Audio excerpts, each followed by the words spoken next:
பசுமைச்சாரல் சேனலுக்காக அனைவருக்கும் அன்பு வணக்கத்தையும் உளம் கனிந்த கிறிஸ்துமஸ் நல் வாழ்த்துக்களையும் கூறிக்கொள்வது உதயகுமார். உலக மக்கள் ஆனந்தமாக கிறிஸ்து பிறப்பை கிறிஸ்துமஸ் விழாவாக கொண்டாடி கொண்டிருக்கும் இந்த கிறிஸ்துமஸ் பண்டிகை அன்பு, ஒற்றுமை, சமதர்மம், மனிதநேயம், பகிர்ந்தளிக்கும் பண்பு என்கிற உணர்வோடு கொண்டாடப்பட்டு வருகின்றது. இந்த கிறிஸ்துமஸ் செய்தியாக முக்கியமாக 3 செய்திகள் சொல்லப்படுகின்றன. அதில் முதலாவதாக வருவது ஹம்பிள் என்று சொல்லக்கூடிய தாழ்மையை போற்றும் பண்பு. அதனால்தான் எளிமைக்கு இலக்கணமாக மாட்டுத் தொழுவத்தில் வந்துதித்தார் இயேசுபிரான். அடுத்தது,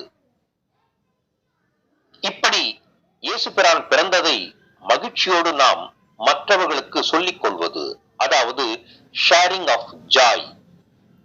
அந்த தன்னலமற்ற இயேசுபிரானின் பிறப்பின் மகிமைகளையும் அவன் தன்னலமற்ற வாழ்க்கையையும் பற்றி மற்றவர்களுக்கு நாம் கூறி மகிழ்வது. மூன்றாவதாக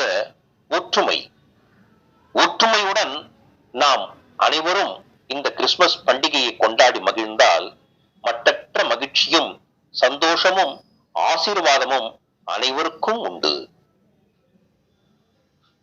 அவர் உலக மக்களுக்கு விட்டு சென்ற பேரன்பையும் சமாதானத்தையும் ஒற்றுமையையும் பின்பற்றி செல்வதே இந்த கிறிஸ்துமஸ் பண்டிகையின் இலக்கணமாக இருக்கும் என்பதில் எள்ளளவும் ஐயமில்லை.